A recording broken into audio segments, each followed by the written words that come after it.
Just for you. I'm the only one without no shit. I'm very surgical, physical when I'm lyrical.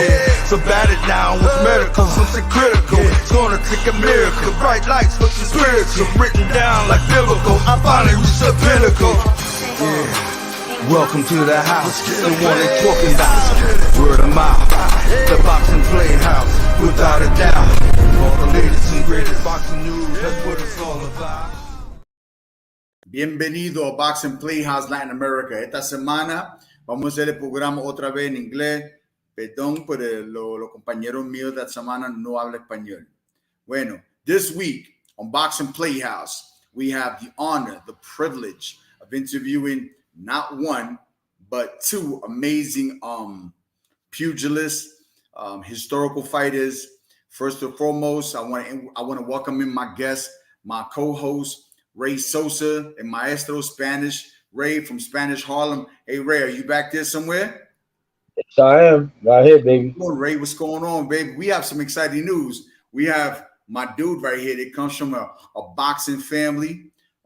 His father is an incredible individual. And then we have a surprise later on. I don't want to mention it just yet. And we also have the boss going to be sitting in with us, Emilio Santana. This is a rarity for us. So, Emilio, how you doing, baby? Yo, I'm chilling, Danny. What's happening? Right, what's up with you? You knew who we got today, so we had to make sure we bringing out all the heavy hitters. Hey, I had to come on, man. You got Zab Judah. I had to come on the show, man. Hey, listen, not only do we have Zab Judah, we got a surprise guest that's gonna make Zab real happy. We're not gonna mention it yet because it's a surprise. But yeah, man, we got Zab Judah, Super Judah. Is an amazing thing. There goes Mr. Zab Judah himself, the 3-time Golden Gloves champion, 2-time national champion, multiple world champion, undisputed champion. I mean, listen, the guy's got a resume. It can fill up an encyclopedia. How you doing, Mr. Judah? I'm doing excellent, man. Thank you for having me. Let me tell you something. Me and Zab, I mean, he probably doesn't recall this. I won the Golden Gloves in 95. He won his first pair in 95, I think. And then he won them in 96 and so on. But I remember all the daily news articles were always about Zab. I had one day, I was one day in the newspaper. I made a little headline. I didn't hate on him. I'm like, dude, this dude is unbelievable. Like you knew this kid. Like, listen, I believed in myself. But I knew this kid, man. You know, and I say as a kid, I'm only a few years older than him, but when at the time, I'm like, man, this kid is something else. Yeah. Him and his brothers and his father. His father, if I may stay corrected, Zab, his father was like a kickboxing champion, if I'm not mistaken. 3-time kickboxing world champion.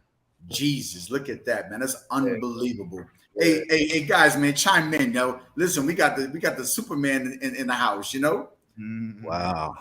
Hey, it's a pleasure, Zab, to have you on the show, man. I've been watching you a long time, man, and I want to thank you. It's an honor for you to come on here, man. We really appreciate you. So love, man. Thank you guys for having me, man. Most definitely. Hey, Ray, how you know Zab? Let's let the people know how we. I already said how I know him. I must say, you guys have a thorough team. This is I've never did an interview when I was contacted so many. Ray made sure yo, you're gonna do it, right? Sure, right? Like when I say thoroughness, I'm talking about thorough. That's my guy, Ray. Thorough. My guy too, Papa. You my guy. First of all, it's the Southpaw Outlaw. Yeah, we're gonna get into that.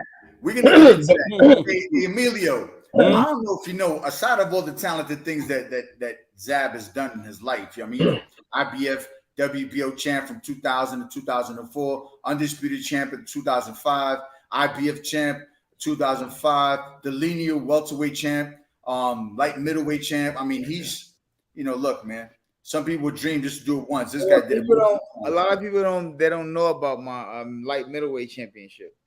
Oh, I know. Yeah. And if they don't know, I'm gonna let them know. Yeah, I went up one time and I got it done, but it was too much for me. I said, nah, the weight too big for me. It's too big. You guys, there was monsters up there.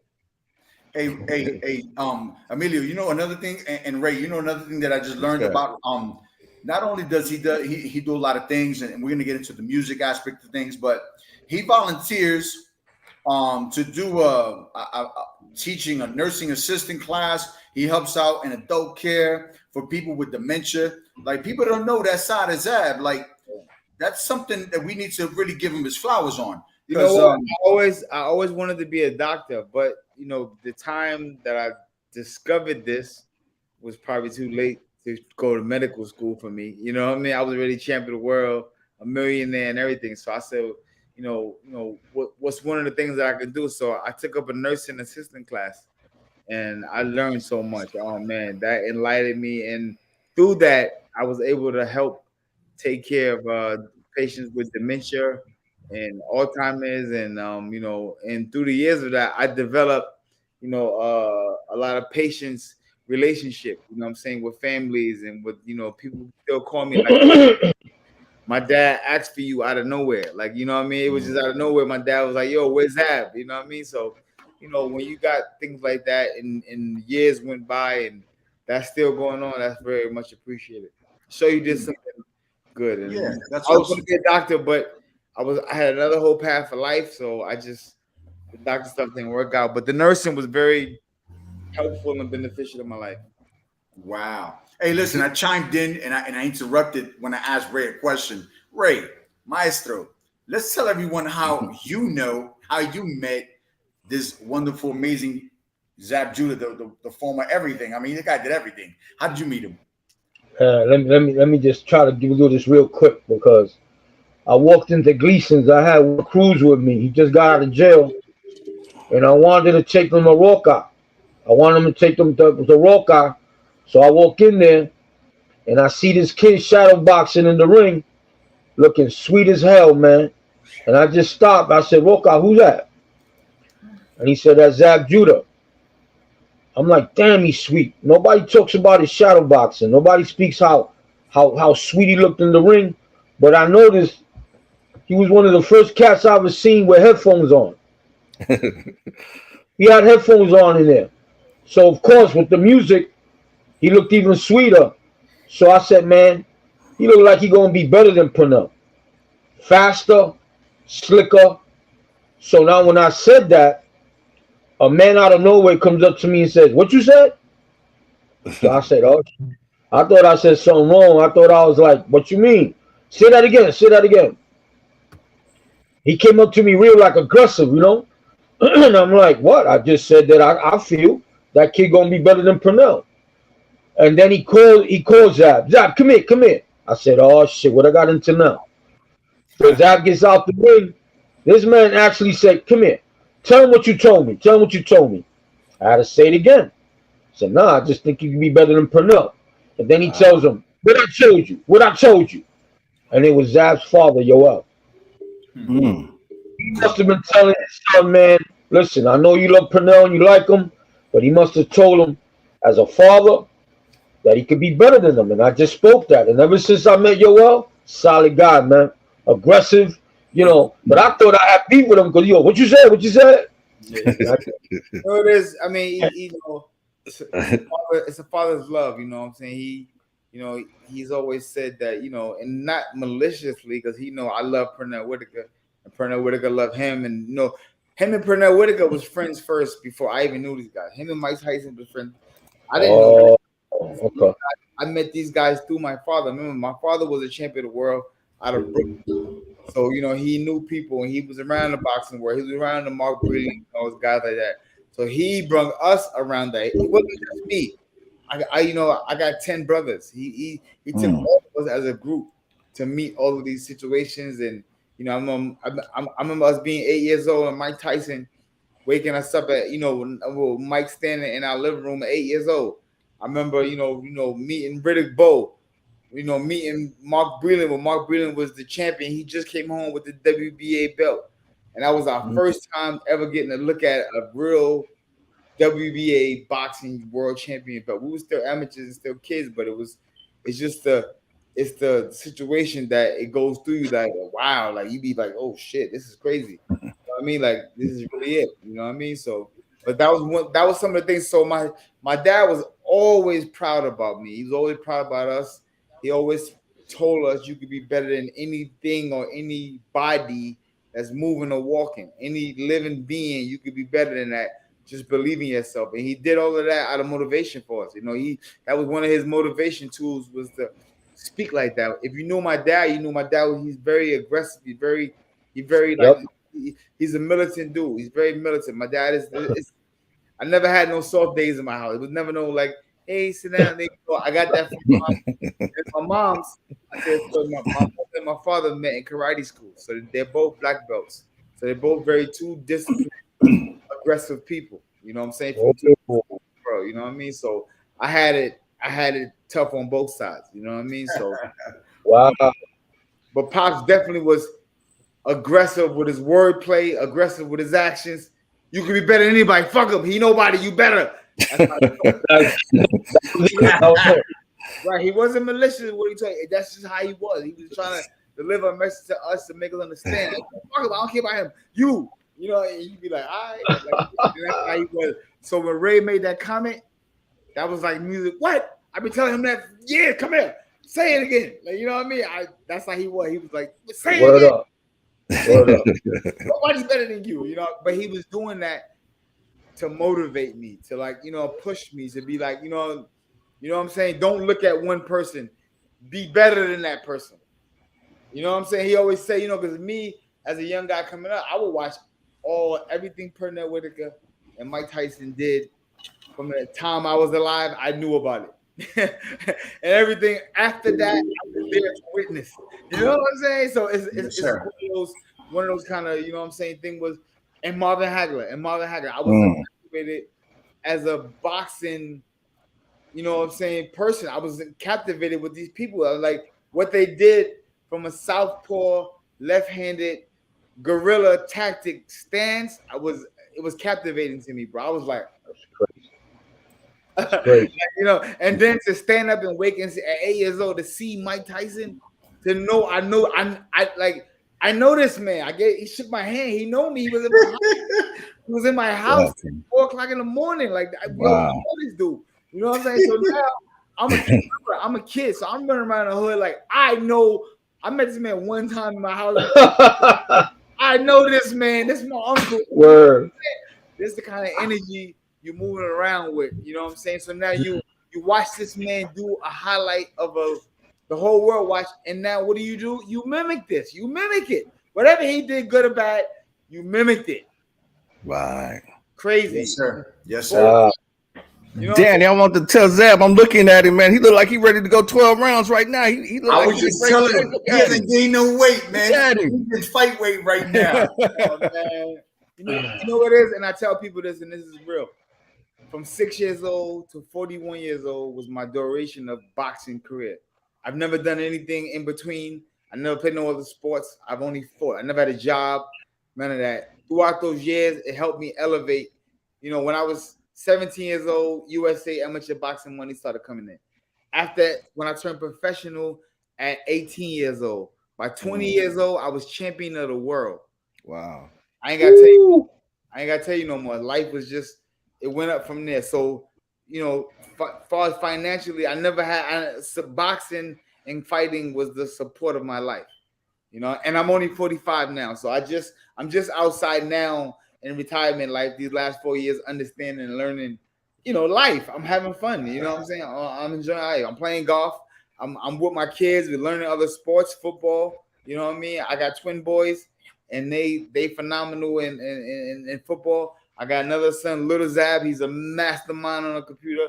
You know what I'm saying? My girls are beautiful. They grown up to be excellent young women, and I'm just happy, man. Mom and dad is doing well. They on their feet. They shaking and baking, and I'm just happy, man. That's it. I'm just happy, enjoying life. So you had 10 brothers, and I believe you have 4 sisters. 4 sisters, yeah. So 14 altogether. So yeah. How many you have? How many children do I have? Yes. I have 7 children. I have 4 girls and 3 boys.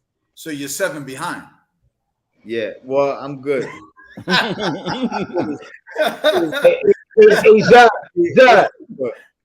Hey, Zab, tell him the story, Zab. Tell him the story with Cotto. So it's very true. Before I fought Miguel Cotto, I had 4 girls. After Miguel Cotto, my 3 boys came. I don't know if you guys remember the low blows in the fight. I But did. whatever he did, thank you, Miguel. That's real talk. That's That's real crazy. talk. Before Miguel did the fight, I was girls. I just accepted it. After the Cotto fight, after the low blows, boom, something went, and twins came. I have identical twin boys. Miguel, this guy right here is amazing, you know. The 1-2. Wow. I don't know what it was. I don't know. Yeah, boom, yeah, whatever it was. Whatever it was. Wow. Oh, that's an awesome story, man. Yeah, look at that. I didn't get. You know, they didn't penalize him or anything. But look what I got. I got my young kings. You know. Word up. You ever told Cotto that, Zab? You told Cotto that story? Yeah, I told. You told him? Yeah. Yeah, Miguel. Wow. Yeah. After all the fighters that you've competed against, you know, you fought Cotto, you fought Mayweather.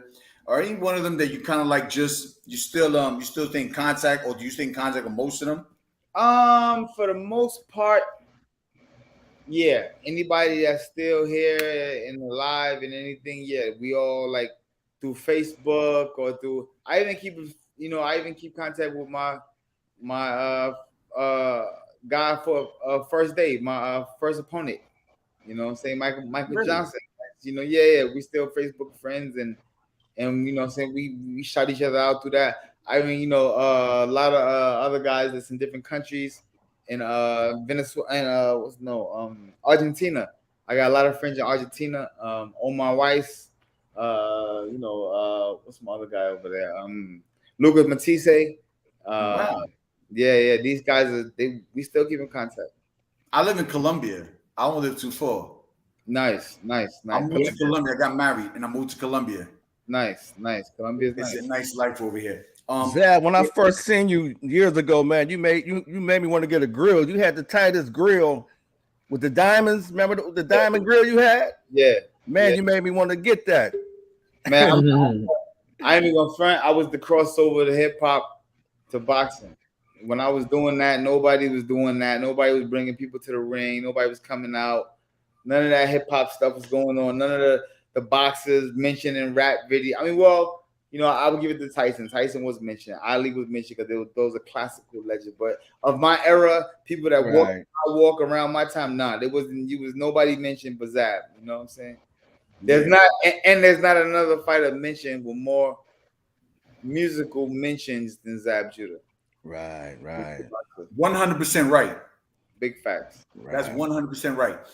I was looking at. I think I seen you one time at the Garden. I think you were with Jay-Z or somebody, and I was like, damn, that's amazing. You know, yeah. I know you used to chill with Big Pun a little. I'm not Big Pun. I'm fat. Biggie Small. Biggie Small. All three. Go ahead. All three. I kicked it all three. Word. All three. Lil' Kim too, right? That's my sister. Big shout out. Yeah. The queen. So since you hung around him, I heard a rumor, and I don't want to put it out there unless I know it's for sure, that you know you've always been in the hip hop game. You know, I mean, growing up in Brooklyn, you grew up around all these guys. I heard that you know that you're doing your own thing with that as well. I started a rap career now. Oh yeah, what's the name? What's your name? You got a little. Oh yeah, my rap name is Zab Judah. Zab. That's all you need. That's all you need. That's all you need. That's right.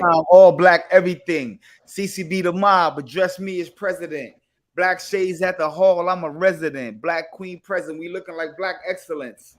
Every fight night, I get the chills. I shed blood in that ring making meals. I had Brooklyn in the crowd running drills. You got to be the champ to beat the champ. And still, I'm a Brownsville bully. Southpaw outlaw, crown on the hoodie. Johnny had a couple 100 pounds, brought it to me, doubled up out in Vegas, calling rounds like a bookie.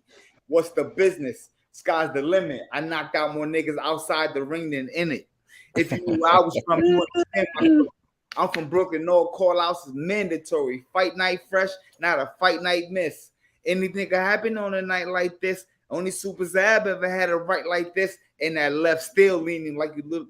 And that left still lean you like a little past 6, nigga. Yeah, I like that.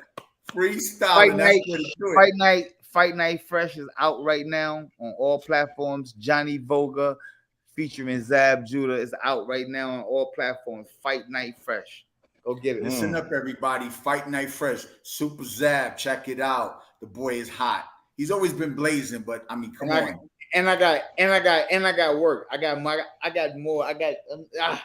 So I was told, like, you know, from a musician, you don't drop the new heat coming out because you don't want to, you know what I'm saying? But we're gonna hold something. I got something for y'all. Zab, you ever got to hang with Tupac? So Tupac is yeah. We have relations and family members that you know what I'm saying, we know the family is tied in. Yeah, 100%. Well, no, but did I ever hang out with him? No.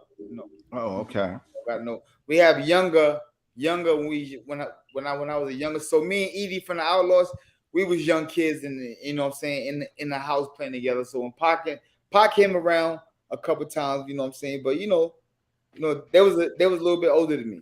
You know what I'm saying? Right. I was a little more younger. Gotcha. But that's the famo. We stand strong on that. Outlaw for life. You know what it is. Definitely. I've been seeing it for years. Awesome. I've been had an outlaw mentality. You know that. Hey, we got Dahlia Duran. She's writing in. She goes, "Hi Zab. It was an honor to witness you fight. Thank you. Love you always." Sakura says, "Fight Night Fresh." Ian Schoolboy Garrett saying Tokyo ish. And you know, Emilio had to put it on. Damn, that shit was good. Pretty good, Zab. I love it, man. I'm gonna cop that album. I'm gonna check it on iTunes, man. Listen, I'm talking facts. Every time you hear from me, it's facts and bars. We ain't talking that no mumble rap, none of that. None of that. No disrespect to nobody. I'm coming with heat. That's it. Nah, yo, listen. I posted something on Facebook the other day about rap today, man. I just don't understand it. Maybe I'm old school. I just don't understand what they're saying. They mumble stuff, you know. And I mean, listen, it's a different lingo. The youth they got their own little world. They got their own little situation, and it's not bad because it's an understandable language for a certain generation of people. Then there's a generation of people that look at it like us, and we go, "What the hell are they saying? That sounds like mumble."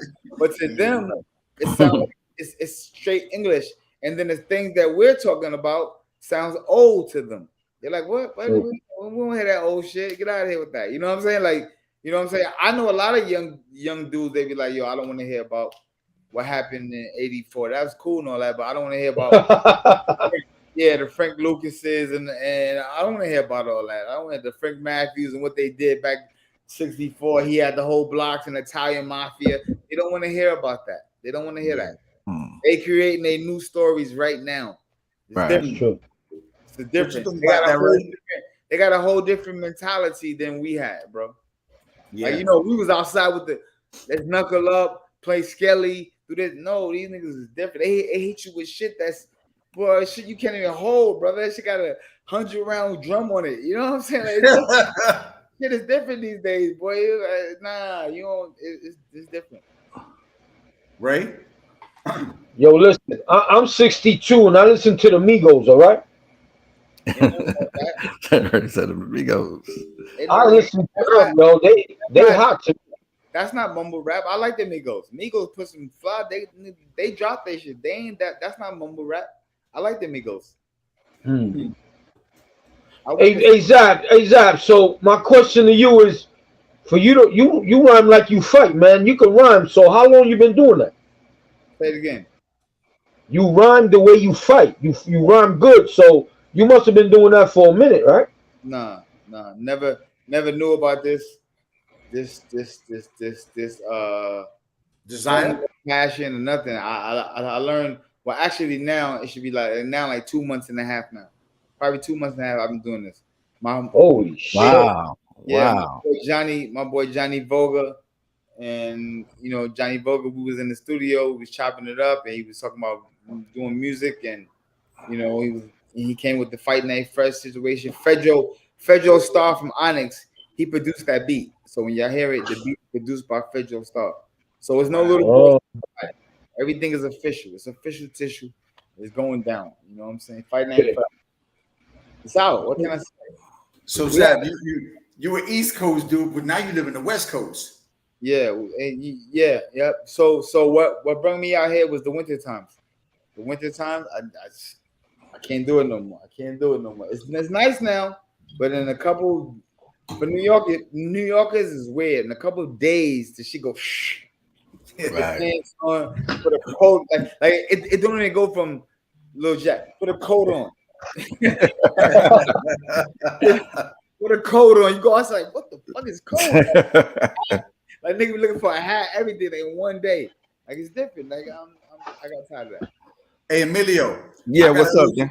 I got a little surprise for Zab. I want to introduce somebody that we've been holding in the background. He got mad love for Zab. They go way back a long ways. I like to introduce our next guest. It was a surprise thing. We want to throw a little loop-de-loop in here.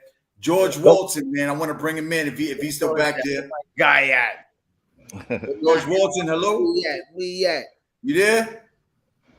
We can't see you. We can only hear you. That's George for you. George is fly. He got an emoji. He like what? Nigga, hey, George, you there? George. Hello? Damn, G, where you at, G? Maybe he's having problems with his audio. There you go. Okay. That ain't my boy. Look at my boy. Yeah, baby. Right there, son.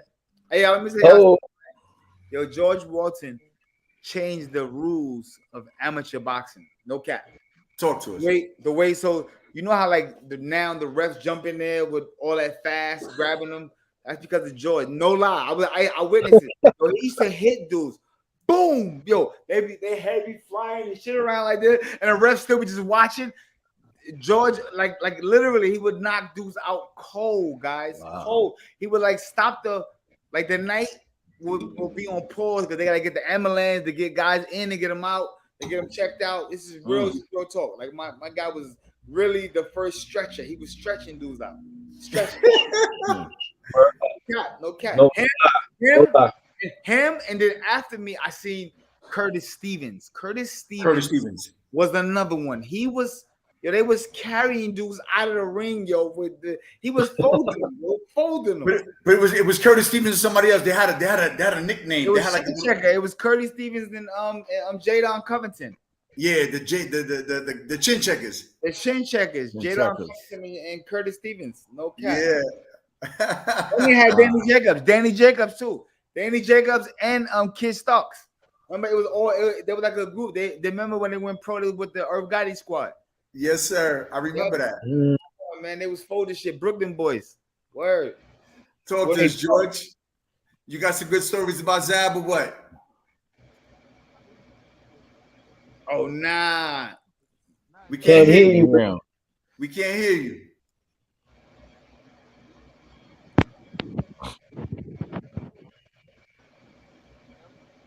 Damn. All right, we'll keep it going we'll keep it going anyway. Yeah, man, the chin checkers. I remember them when they were fighting. I was actually in the contender with Jadon Connaughton, and good tall kid, had a really good, nice reach, good boxing skills, But I remember when they used to Jadon's my brother right now in real life. Like in real life right now, we speak all the time. Like I don't know if people know or not, but Jadon he's a sheriff in Georgia. In Georgia? Yeah, he's a sheriff. You know what I'm saying? He's big boy. Status is up. He's doing good. I'd be proud to announce people like that of doing status, doing things like that, because they came from where I came from. We all from Brownsville. We Brownsville, Brooklyn babies. Most of us project, welfare, poverty, instructing, kids. But we was the ones that stayed focused and made it out. So I always want to give them their flowers when they do their thing and they elevate and excel higher than people could think that they could come. For him to be a sheriff, come on, in Atlanta, that's big. Get a man his props. That's big. True that. Danny, I want to ask Zab something real quick, man. I had a 2-part question. I was curious to why you and I never heard niggas say I got a 2-part question. I got a 2-part, man. I want to know, man, how come you and Costa Zoo never fought again? And I want to know what you think about his son, Tim. So to clear it up, there's no fighter that's ever fought me again but Corey Spinks. And y'all see what happened. So I leave it at that. There's no fighter. Y'all know me. There's nobody. Like, I was trying to tear the fucking ring up to get the motherfucker right there that same night. Right. You They know, didn't want seconds. They didn't want seconds. you know it wasn't me. I tried. They went back to Australia. Is it? I ain't hear from my brother. Then he moved to Russia. I don't even know where to find him at, bro. So I had to move on with my career. He was over there. I was over here. I had to put it back together and make it come back. And that's what I did. You know what I'm saying? Okay. And as far as Tim Tszyu, I like Tim Tszyu. Tim Tszyu, you know, I got a chance to meet the young fighter. He's an excellent, well-mannered guy. You know what I'm saying? I like his focus. And yeah, I think that he's gonna be a problem in the division, you know what I'm saying, according to who he fights. You know what I'm saying? Okay. Hey, Zab, real quick.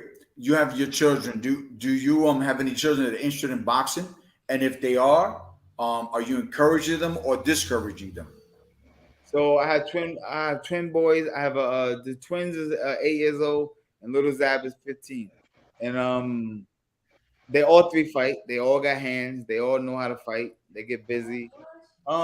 They've shown interest to try to fight, but they haven't shown me the desire or the dedication it takes to do that. My twins are they're actors. They have, you know, they have a lot of commercials and things like that, and acting gigs that they do. Little Zab he's an online wizard, you know what I'm saying? So as far as right now, seeing or pursuing a career now, I don't see it. And then my girls are girly girls, so they but they get busy. They all know how to fight though. Like I feel sorry for somebody. Like they know enough to hold the motherfucker off until daddy get there. You know what I'm saying? And that's all they gotta do is just hold him back. Just hold him back. I'm coming with the big shit. Yeah. Word. That's awesome. Hey Ray, you want to chime in? Oh. Man, I just wanna look at him. It's been 30 years, or maybe it's almost 30 years I ain't see this kid, man. All right. My guy, man. 30 years, yo, Zabby, 30. OG Rizze. That's why I got it's been about that. I haven't seen him since 97. I saw him in 95 at the Garden. We fought the same night at the Garden at the Paramount. Well, y'all see me throughout my career. I see you on TV, but I don't see you in person. I like this. Yeah. I mean, in person, you know, I've seen you only a couple times from a distance, but you know, we were talking to Bruce Silverglade, and he said, out of all the people that were at the gym, he was like, "Yo, that kid's gonna do it." Bruce Silverglade said that like a couple weeks ago when we had him on the show. He was talking really highly of you. He was the baby. He was the baby. When I look back now, you know, the dedication that I had that I was focused on was way different. It was like you know, I had other brothers, and yeah, we all wanted to be, you know, boxers and champions, but they still wanted to be kids. They still wanted to live a boxer's life. I mean, live a kid life. And I really like I can really my dad, my mother, father, everybody boxer. I really had no desire to be a kid. I really desired to be a fighter, and that was it. I even did the thing where I thought, like, my mother used to play cards. So when we used to go with her to the room, to the card game, you know, the kids go into the room. So other people bring their kids over. So I used to somehow convince these kids that take your socks off, put your socks on your hands, and when you use the boxing gloves, how I would always trick them was, let me show you how to fight. Put your hands up, this is how you fight. Show them some moves, let them throw combinations. Then they know it. Put the gloves on and put the socks on, and then we will fight.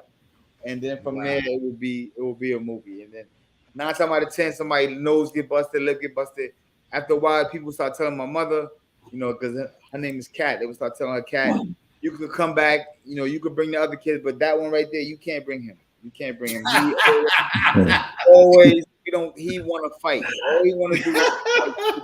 He fought her son. He fought her son. He fought her daughter. He fought her granddaughter. Like that was just it. Like I just thought the fighting is supposed to happen. You know what I'm saying? As young boys, I thought you're supposed to fight. You know. Wow. In Brownsville, we had tough girls. We had girls that was like boys. You know what I'm saying? You know what I'm saying? And so they would run up like, "What's up? What's up?" You like, "All right, come on." You know, so it wasn't bad back then. You know, as kids. You know, but as you got older, and I developed the super shooter skills. No, I can't do that. Logo. Hey, Ray. Yeah. That's your boy. You said you got a question for him. Go ahead. Hey, G, you there, G? G, you there? Still can't hear this guy, Man, man. we can't hear George. We can hear you, George. All right. Well, Zab, I'm gonna say this, Zab. Now, hold on, Before we go, George, go out and come back in. Go out. I told him that. Yeah, right. He got it. Yo, Zab, I was watching Costa Zoo the other day. Mm-hmm. This guy was an animal, man. He was taking everybody. Right. But when I saw you with him, I think the mistake you did, you got such a heart that you got up too fast. You got up too quick. Once he knocked you down. Can I ask you a question, Ray? Yeah, man, go ahead. When or where do they teach you how to get up after being knocked I know. I get it. I gotta remember, this is my first loss ever as a professional. I came from an extensive amateur background, 115 wins and 5 losses. It's my first time losing as a professional. I've been known as the poster boy in New York City, champion of the world, all that, rich young millionaire, all that. Now I'm in Vegas, my biggest pay-per-view night. I'm winning the first round, second round, one shot. Wow, it's over. What? No, I go crazy. I saw that. I saw you got, yeah. When do you, but I'm asking people, when do you learn or how do you learn? Or when is it taught? Or when is it taught to, okay, when you get hit, champ, roll over, take 5 seconds, get up on one knee. After that, take 2 more seconds. Yeah, I get it. Like that. You don't know. When you get hit, as a warrior, your heart kick in. First thing you do is get up. That's right. What happened to me in that fight was my mind said get up. My body said hold up. Yeah. The shit was, you know, it wasn't no mystery. So when you see me looking at the ref, I'm looking at Jay Nady. I'm telling him I'm good, nigga. I'm like, nigga, I'm good. But my mind is like, I'm good. My body like, hold up. You know what I'm saying? So you right. You know, your desire. Yeah, I get it. But I was like, shit. When I saw that, I was like, stay down a minute. Stay down. And I know you're right. You don't know what you're gonna do, but I know that if that would have happened, the fight would have turned around. I'm just saying. Maybe the second time, if the same thing would have happened and I wouldn't have responded the same way, y'all like, wait, you dumb motherfucker. It happened last time. You got experience. You know what I'm saying? It's different then. I didn't have that. You got that. Not even in the gym, none of that.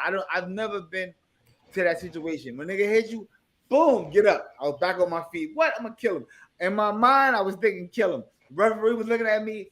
All I know, he was doing this. So I'm thinking, honestly, I didn't know what he was saying, but the last thing I ever thought in my mind was he was saying, when he went like this, it's over. I said, what? You see my mind? Oh, yeah. Nah, bro, you bugging. Like, I was a champion too. Costa Zoo was the champion. I was the champ. I came to the dance with dancing shoes, bro. I ain't just come here barefooted. I came outside to dance. Like, I didn't come here to play. Let me, it's a quote, but you really don't mean it. But let me die on my throne, bro. Like, don't just. I'm not even in life or death situations right now. Like, you just, as a young man, I was hurt. I was young. And that's why I reacted the way I reacted. You know what I mean? So. Hey Zab, quick question. Earl Spence, man, do you think he should take this fight right away, or do you think it's gonna be the same result? What do you think about him going right back into a rematch with Crawford? Number one, who are we to say what another man can't do? If the man feel like he ready and he gonna step in the ring and he ready, you gotta let the man do what he do. Everybody, we signed up for this job. Nobody signed us up. As a fighter, nobody signed you up. Nobody could go in there and sign you up to say, I want to fight, blah, blah, blah. The man know what he's doing. He knows the responsibilities in the cautions that can happen during the boxing fight. He knows that. Right. He's willing to sign off on that waiver to be like going there. So now we got to look at, okay, in the rematch, is the weight. All of us on here right now has been fighters. Here's what I'm saying. And I'm only going on based off of what happened, what our eyes seen, and nobody could ever be wrong for my, opinion or decision. What I'm saying is that I don't feel that this 7 pounds of weight is going to change the difference in the skill level that was displayed in Terrence Crawford. It's not going to change it, bro. Absolutely. That man put on an excellent exhibition of skills that Clinic. took over he took over Earl Spence. So I don't think that you can add some weight and that's going to change the factor to the decision of the fight. Can Earl Spence come in a little more up pace, a little more, on the thing? Yeah. But as Terrence Crawford, when Earl Spence goes up, I believe Terrence Crawford going to go up. Why? He's still on a high bubble, bro. The man is on a bubble this big. He can only go higher. His confidence, skill level, everything can only go higher. Earl Spence is getting off the ground, bro. You know what I'm saying? His confidence will never be higher than Terrence Crawford confidence going into this fight. He's always going to have a little, shy, second guessing moment. Why? I know I've been there. You're going to always have that, oh shit. Oh, you know what I'm saying? Like, shit's not going crazy. You're going to always have that about what the gunshot. I don't want to go through the same shit I went through last time. Right. His first time going through it. He don't know about that. Here's a person that's gunshot. Yeah. I'm telling him real game, and I'm not speaking on him maliciously. I'm speaking on him factually. This is real facts, bro. I just don't feel like the little bit of weight gain is gonna change the outcome of this next, exhibition. And if it does, I will be very shocked. I'll be very happy to eat my words and eat my humble pie. I'll be the first man to bow down and say, big props to the truth. No. Right. You know what I'm saying? No cap on that. But do I see it or have it ever been done in the history yet of this sport? We ain't seen it. Yes, sir. Hey, what do you think about that kid Frank Martin pulling out of the Shakur Stevenson fight after agreeing to the terms? Hey, man, listen, I love a man that stands up for who they are. I give Frank Martin all the fucking props in the world. Sometimes all that egotistic bullshit, it'll get you beat, get you sit on your pockets. It'll get you down. It'll get you feeling bad. It'll get you sent home with no title. You know what I'm saying? It'll get you put from your point of where you're at in life out of there. If I need more time, take it. Ain't nothing wrong with that. Like I'm respecting that man much more for the fact that he looked at himself and said, you know what? I'm just not gonna take it right now. I'm gonna move on. Later for the money, later for the opportunity, all that. I'm gonna move on and sharpen my skills, get my knife together, and then I'll revisit the situation on a later date. You gotta respect a man like that, brother. And you can't take it no other way. We are fighters, bro. You can't say the man is scared, he's pussy. Nothing. You can't. Anybody doing that is a buffoon. Anybody talking like that is he's scared. No, the man is not scared. The man know where he's defeated at, and he said, you know what? I'm not gonna put my blemishes on the line and show the world. I'm not gonna do that. I'm gonna put this makeup on and clean it up. So when I come to this dance, I'm flawless. I respect the man doing that. Anybody that don't respect somebody that's doing that I don't understand what you're supposed to do. Stop it. Wrong. Hey, we have a guy here. Says Zab is a beast. I sparred with him at Gleason's gym. His name is Alex Ayala. He said he beat my butt, and I learned a lot from him that day. And his dad. He says Zab probably doesn't remember this because I was like 17 years old, but he beat my. I want to say the word, but beat my butt. Nah, big shout out to Alex. Big shout out to the Ayala family. That's my guys. Man, listen, man. Like I always tell everybody, and I've done this before. I always tell my people back then that when I was back then and I was boxing, I was programmed. Like I believe my father had me in a hypnosis situation where I was programmed to seek and destroy. Don't play with nobody. Don't play you don't play with nobody. You destroy. So even in sparring, I had to mimic the imagery of the situation I was trying to portray. As my father always instilled in my mind. You gotta start now with immortalizing who you're gonna portray fight night. You got to do it now. How you gonna knock somebody out in a fight? You never knock nobody out ever. How? Tell me how. And he makes a lot of sense. When you're gonna visit this type of animalistic behavior, you have to practice it. You have to practice it. You have to go through it. You have to go through the motion. You have to know it. How did Mike Tyson just knew that he's gonna knock guys out? He was doing this in the gym.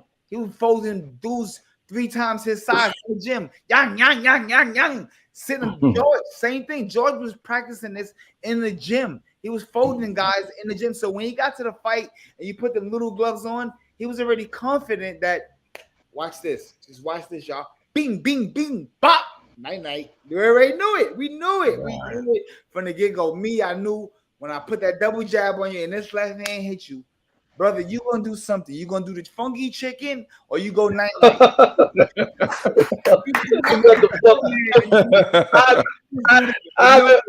They did something. They did something. I haven't heard that in a long time. The funky chicken. The funky chicken, man. I like to call my left hand the black card because when I hit these motherfuckers, they do endless moves, unlimited moves. They do it all just their body just is out of control, wacky. The stinky leg. Stinky leg. Hey Zab, I got 2 things here. It says I got 2 things. I think it's the same question, the same deal. But Alex Ayala says Frank did the same thing that Shakur did when Haney tried to lowball him. Not everyone knows the business part of the sport, but that what's good, Zab. And then Shakur says, "What advice?" I'm sorry. What Shakur says, "What advice would you give Shakur as you were also known and considered to be a phenom when you were fighting, and you still are? But yeah, what advice would you?" The first one was Frank did the same thing Shakur did when they lowballed him, and the second was Shakur was saying, "What advice would you give Shakur?"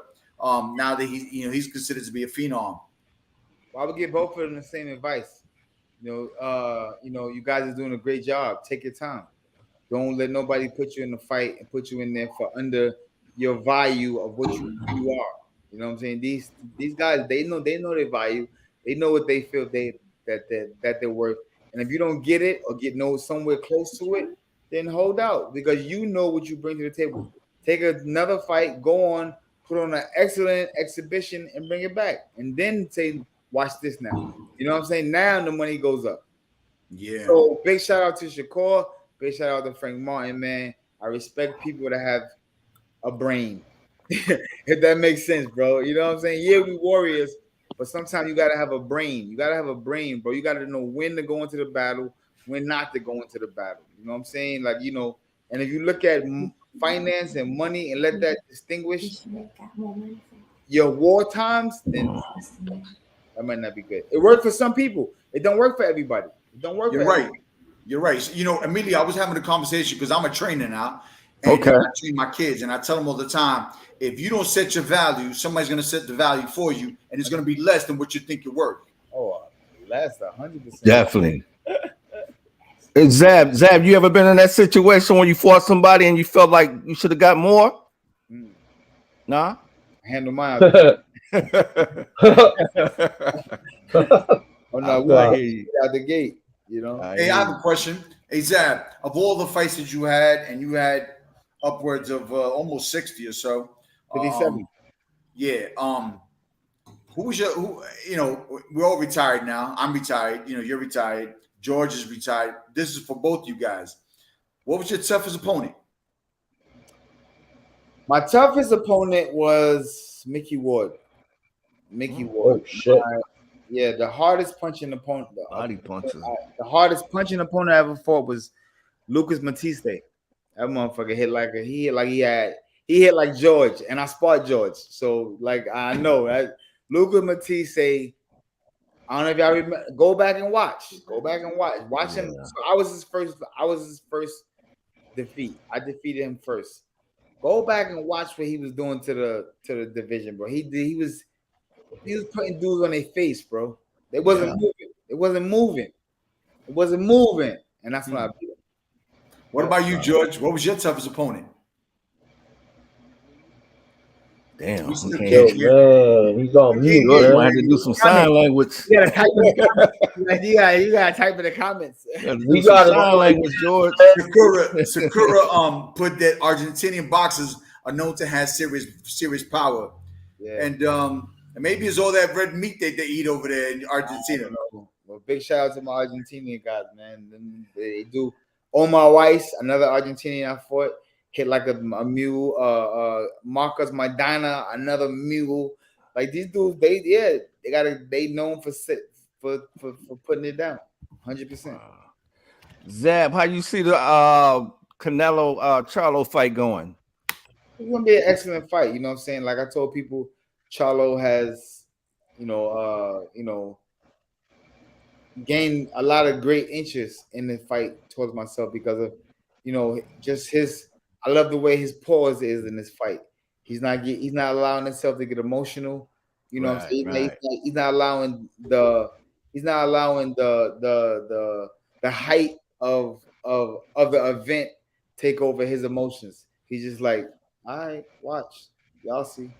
Like he's using all the negativity and all of the BS for fuel for his fire, and I'm watching it, staying calm, keep a low tone, and that's dangerous of him because that's not like them. That's a different character or persona of them. Usually we see them, they're very, energetic, upfront, confrontational. You know what I'm saying? Right. He's not taking that approach in this fight, and that's where I tell people, better watch him. And he can fight. It don't take away he can fight already. It just sometimes even fighters that can fight like myself, we lose the fight because of our emotions. We emotionally lose the fight. You emotionally lose the fight, and that's where you get detached from and lose the fight because you emotionally do something that oversteps your skill bound. And you know what I'm saying? But right now he's doing a great job, man. And hey, listen, man, he can. I mean, people say, can he box a 12-round decision and beat Canelo? Hell yeah, 100%, 100%. When you said that, you made me think about when you fought Floyd, because you was whipping Floyd the first 6 rounds, and all of a sudden it seemed like you kind of got detached somewhere in there. See right there, I'll stop you. Okay. I love that because you said you won the first 6. Fight is only 12 rounds. I won 6, he won 6, and I got a knockdown. And Roger came in the ring. God damn! Look at this. Don't make me go back and re-rule this. Well, talking about redoing it with all these boxing exhibitions and all this stuff, would you ever consider doing something like that? No. Floyd, that's my brother, man. I commend him on everything and commend him on breaking the barrier of finance in boxing. You know what I'm saying? He broke the barrier. Mike Tyson had it back in the days. He was making $30 million a fight. Floyd came and broke the barrier. He done exceeded now 150 million. But the fight with Pacquiao, he made 100. I remember the fight when the fight was made. It was $100 million fight. We never heard no boxer make $100 million in one night. Like that was like what? Then remember he had the check and all that. Like that was crazy. That was like, that was like super motivational to other fighters and athletes and things of the sort, because they say all you got to do is see it. You just got to see somebody else do it, and you can do it. People fucking win lottos all across the world every day. $2 in a dream, bang, 400 million, bang, $1 billion, bang, 2.4 billion. Like it's crazy. You know what I mean? But if you can see it, you can believe it, you can touch it. It's real. You can achieve it. That's real. Hey, I'm gonna let the guys chime in when they want, but nowadays, when I was growing up, they used to I trained at Catskills for a little while, and then I trained in Morris Park boxing for a little bit, and people used to always say that I fought like Mike, but I had a trainer that trained him. Right? You look at fighters nowadays. Do you see anybody who when I saw you fight and when I saw you come up? I'm like, man, this guy's just a bigger, stronger Pernell Whitaker. Like his skills. I thought not to knock Pernell Whitaker because I loved him, but I just thought your reflexes and your power was just, unbelievable, a lot more than him. Do you see fighters nowadays that remind you of yourself? Any fighter in particular? Oh, 100%, 100%. I like Gervonta Davis. Gervonta Davis reminds me of the left-handed explosiveness, how he goes in and gets the job done. You know, I was like that. I was aggressive. I was going in and, you know, start with that jab and find that, you know, find that opening and hit him in the night. You know, I got a lot of nights where I had to end it. I had to bring the judges with me. Everything was stacked against me. You know what I mean? So. Yeah, you were ferocious. I remember, man. Like, yo, you were mean when you went in there, man. It was no joke. No, man, I told y'all, man, I was programmed like that. Pops was. The name Zab Super, where that came from? My father. Your father, okay. Yeah, my father started calling me Super. I was gonna call myself Lightning. You know, as a young kid, I was like, "Yo, I'm gonna call myself Lightning. I'm fast." He was like, "Nah." He said, "Your name is Super." He said, "You do everything you do with this game is super." He said, I was like, "Super, like the super of a building." You know, he like, no. Yeah, he like, no. The super. Janitor. Like not Superman, you super period. I'm like, Super. I just say, and it's just what about commentating, man? I never seen you commentate. You seem like you would be good at that. Commentated thousands of times, a lot of nights. Yeah? I commentated the Roy Jones Mike Tyson fight. I saw that. Yeah. I remember that. I've done Showtime work. I've done HBO work back in the days. My bad. I was the co-host. I was the co-host with Hot Boxing with Mike Tyson. Okay. I'm the co-host with Vlad TV. I do a lot of Vlad TV interviews. Yeah. So broadcasting was one of the highlights of my life. Yep. And he's very articulate, which is really good. He got that fire, which is awesome, you know? Right. Appreciate it. Holy shit. Hey, so me knowing your dad, I remember, and I'm not 100% sure, but I've did been your father have a construction company? Ray with the sleep on us. Look at Ray. Ray like, Nice there.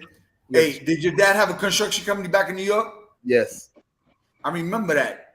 Yeah. I remember that because one of my friends to this day. My dad could show this company before I was born, and he still got it to this day. So he 45 years in the game, longer than that. So wow, I know he used to give some fighters jobs and stuff. He used to look out, man. He still do the same thing, fighting with the jobs, homies in the streets. You know what I'm saying? Like, you know, Pops is still. He said he's still out there in Brooklyn, New York. So, you know, he still helping the people out always. Wow. Alex Ayala says he just saw your dad in South Carolina at a fight. Yeah. Justin Biggs. Congratulations to Justin Biggs. He just had another successful knockout. And he's doing his thing, climbing the ladder. I want to say he's 15-0 right now. Keep your ear out for Justin Biggs out of Brooklyn, New York. Justin Biggs, big ups. Justin Biggs out of Brooklyn, New York. What weight class? Justin is 154. 154. Brother Aaron Freeman. Aaron Freeman, 5-0.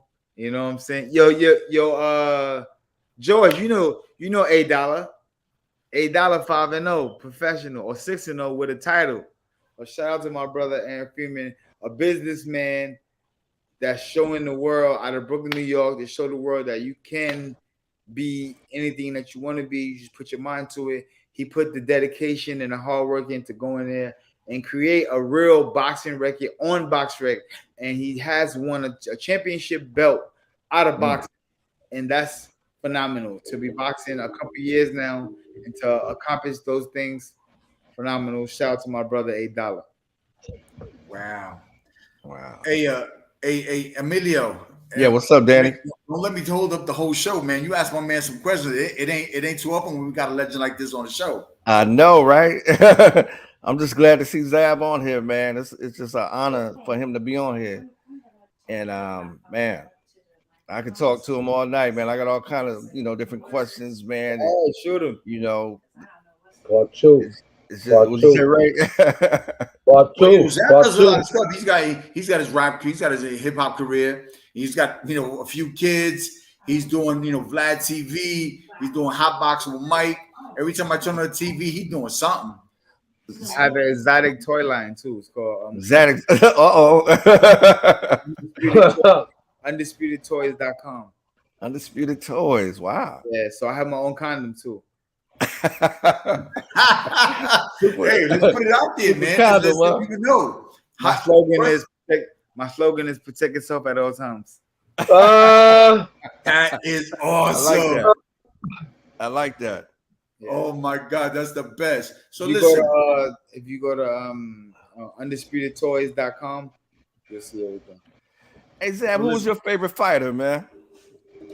My favorite fighter was Pernell Whitaker, Mike Tyson, Marvin Hagler, and Sugar. Oh, okay. Them guys right there was the guys that I studied like every day, and I took a bits and pieces from each of them, and I made myself. Definitely. Like literally, I didn't really watch nobody else. I studied those guys. That's it. Wow. And I had the privilege of being around Mike Tyson and Pernell Whitaker, traveling the world with them, fighting on undercards.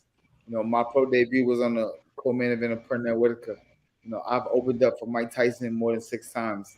You know, Marvin Hagler, I got a chance to hang out with him at the Hall of Fame, and we spoke for hours and days and just hung out and kicked it. So it's like I got a chance to hang out and socialize with this guy. The only one I never got a chance to meet was Sugar Ray.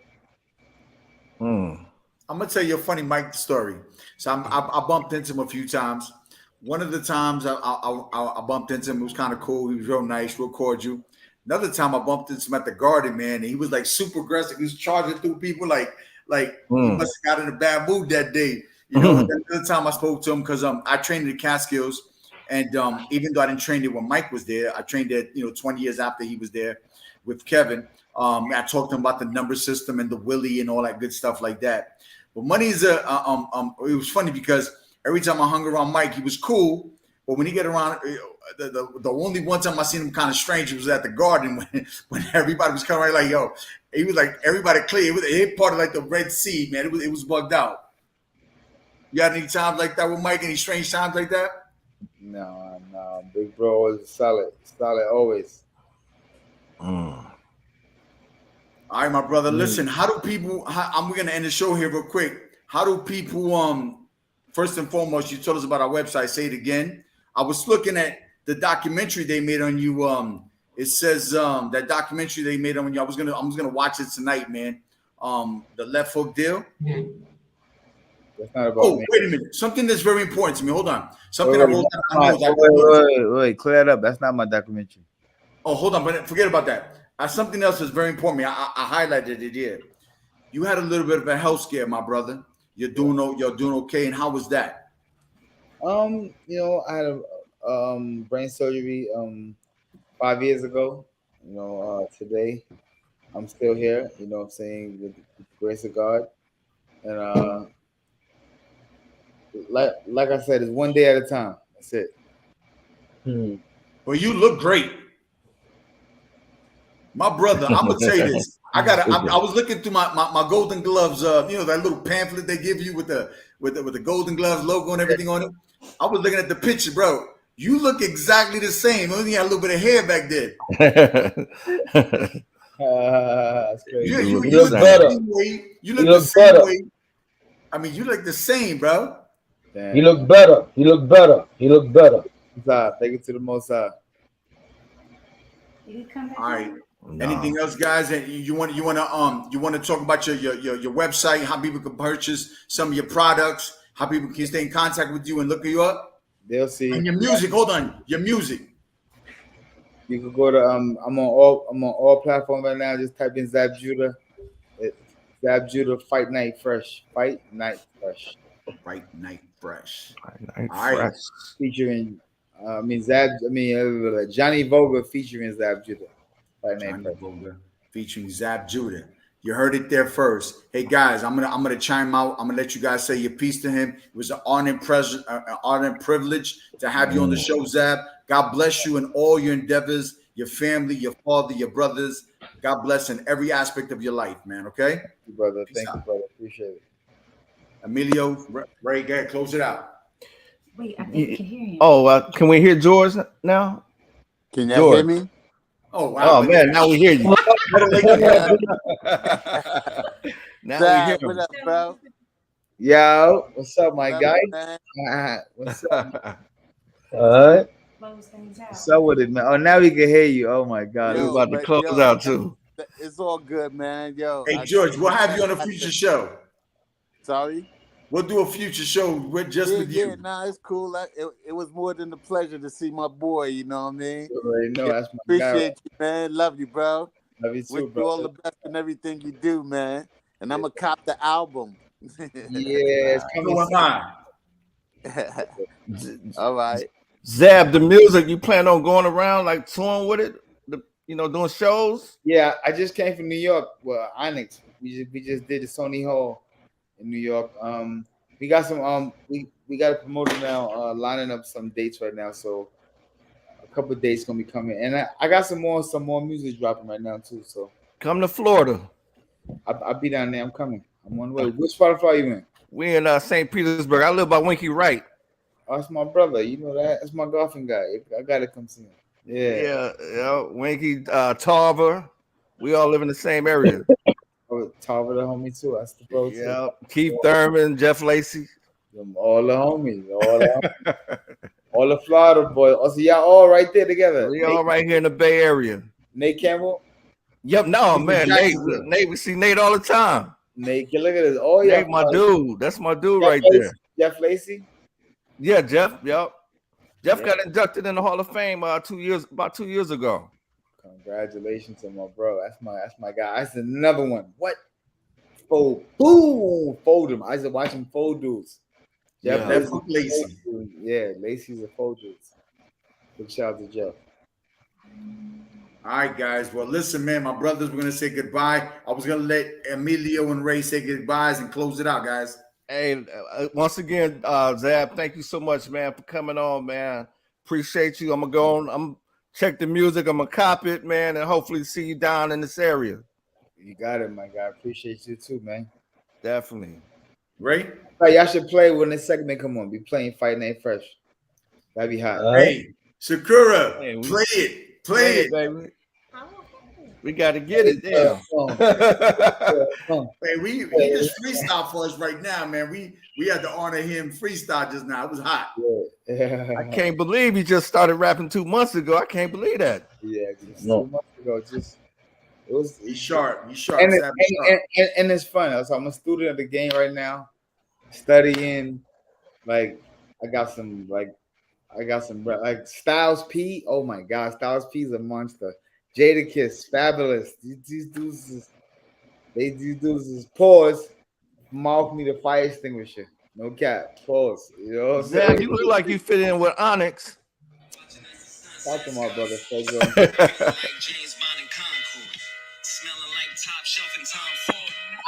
Johnny Vogel, shout out to my brother.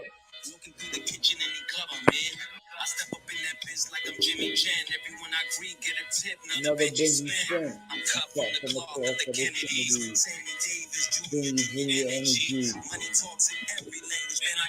Bottle after bottle, but they never leave. My drink turn to the beach. Other hand on the cheek, rich dick. That's not me yet. Hold on. Fight night fresh, not a fight night miss. Anything can happen on a night like this. 87 might have a hype like this. Cause you gotta have one, not fight like this. Back to the sky, rise high floor. Play it. I'm next, guys. Play it. I like it. Who's next? Who's next? Zab next. Wait a second. Zab is coming up. I ain't go yet.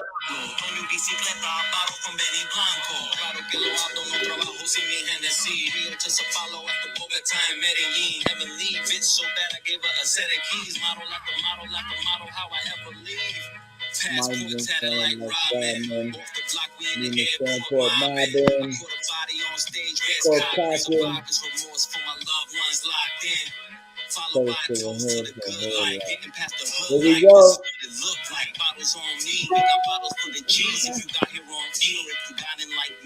Fight night fresh, not a fight night missed. Anything can happen on a night like this. Only 87 Mike had a hype like this. Shit, you might have had a run, but not quite like this. 6-time, all black, everything. CCB the mob, dress me as president. Black shades at the hall, I'm a resident. Black queen present, we looking like black excellence. Every fight night I get the chills. I shed blood in that that ring making meals. I had Brooklyn in the crowd running drill. You gotta beat the champ to be the champ, and still, I'm a Brownsville bully. Southpaw outlaw, crown on a hoodie. Johnny had a couple 100 pounds, boy, to tell me doubled up out in Vegas, calling rounds like a bookie. What's the business? Sky's the limit. I knocked out more niggas outside the ring than in it. If you knew where I was from, you understand my story. I'm from Brooklyn, all call-outs is mandatory. Fight night fresh, not a fight night miss. Y'all better cop this. On a night like this, only Super Zab ever had a right like this, and the left still leaning like a little past sin. Yeah, I like that. Kind of Yeah, more. that's nice, Zab. I like that. Oh, thank you. I like that. You never had a That's right. dope. I like that this. for real. You never That's had it dope. right like They that. need to play that at all the fights. Yeah, there They you should go. play that. Fight night. I remember we got the wordplay. You never know. 87 Mike. Which one? Tyson or Jordan? Right. Hey, that's dope. That's dope. You might have had a run, but not quite like this. Mm. Yeah. I know. He said he only been rapping 2 months. 2 months. 2 months. I can't believe that, man. I don't believe that, Zab. Nah, fact. I ain't gonna lie. I wish I had more. I wish I had more time, more. You know what I'm saying? Time in the game with stories to tell you. Like, nah, I ain't got it. That sound better than all that garbage on the radio, man. That sound better than all that. Oh yeah. For real. We talking about something. I told him, I said, it's Definitely. time. All black, everything. Clear. I hear everything. I understand everything. And the beat, I liked everything about it. And the beat was produced by Fedro. Fedro did The that. hook. The hook was the shit too, man. Yeah, I like the little humming in the background, that little hum. I like that. that's Johnny. Or you got a Yeah, I like that right there. Hey, on the musician to catch that. Yeah. Yeah, I like that. Yo. That's what's up. All right, guys. All right, man. Thanks again, Zab. We appreciate you. Already. George, sorry about the technical difficulties, George. We're gonna get you again though, brother. Yeah, My brother, that was on me. All right. Peace Hey. out. Hey, Zab. Look out for my son Taino. Look out for Taino out there in Vegas. There you go. Hey, yo, you know what you need? You need like a commercial interruption button. Hey, yo, commercial interrupting. Big Ray speaking. Look out. Love you, bro. Big Ray speaking. Look out for my shit, man. All right, everybody, listen up. Listen up for cop of Zab Judah's music online on all the websites out there. Check him out on all his social media outlets. He listed. Look for George Watts in the future. Everybody, please hit the like button. Mention it to a friend. Check out Boxing PlayHouse or PlayHouse Entertainment. We out for this week. Next week we have Ray. Who do we have next week? You Juan Laporte? I think so. We gotta have hit. Juan Laporte next week. And many blessings to everybody. Everybody, thank you for listening in. Hey, boss, take us out. Welcome to the house, the one they talking about. Word of mouth, the Boxing Playhouse, without a doubt. All the latest and greatest boxing news, that's what it's all about.